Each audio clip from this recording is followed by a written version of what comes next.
Hello and welcome to Digital Farm TV Rural News. I'm Andy Walker. A Sydney vet has described video late last week of turkeys being cruelly abused in an abattoir south of Sydney as among the worst he had seen.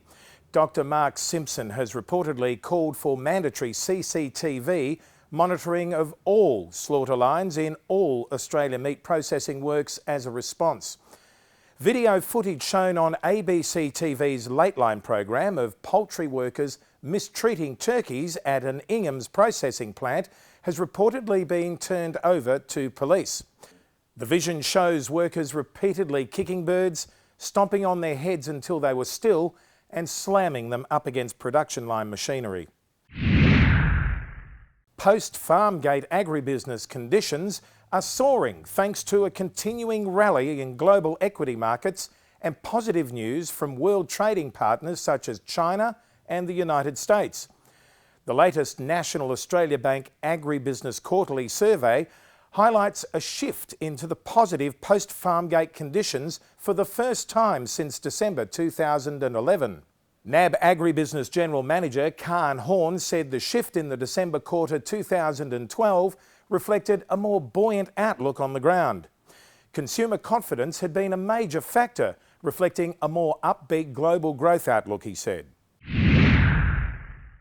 Cotton exports are expected to reach record levels in 2012-13, making Australia the second largest exporter in the world. The forecast has been made in the National Australia Bank's latest Rural Commodities Wrap. Cotton prices had held their ground since November 2012 on the back of China restocking, moving from $390 Australian dollars a bale to approximately $445, according to NAB's Northern Australia Agribusiness Chief David Brett. Despite the rally, 2013 had not been without its challenges, with current prices around a third of the peak price in March 2011. Time is running out for sheep breeders to participate in the Sheep Cooperative Research Centre's popular genomics pilot project. CRC's Professor James Rowe said there were a limited number of DNA parentage tests left for sale before the program closed at the end of April. In a sign of the sheep industry's growing confidence in genomic breeding tools, almost 17,000 tests had already been sold to breeders across Australia, he said.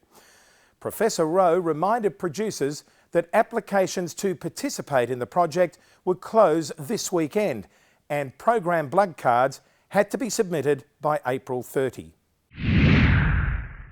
Heading north, the Indonesian government had signalled its interest in running a cattle breeding enterprise in Australia to improve its domestic beef supply, according to Beef Central website. Indonesia's state-owned enterprises minister, Dar Ian Iskan, told the Jakarta Globe newspaper yesterday the government was considering the move to help meet the country's target of supplying 90% of its beef requirements from local production by 2014. The minister reportedly noted that it cost only 297 Aussie dollars to produce a calf in Australia, 1/3 of the parallel cost in Indonesia. But fattening was best done in Indonesia. Increasing the weight of cattle there was quicker and cheaper, Minister Dar Ian said.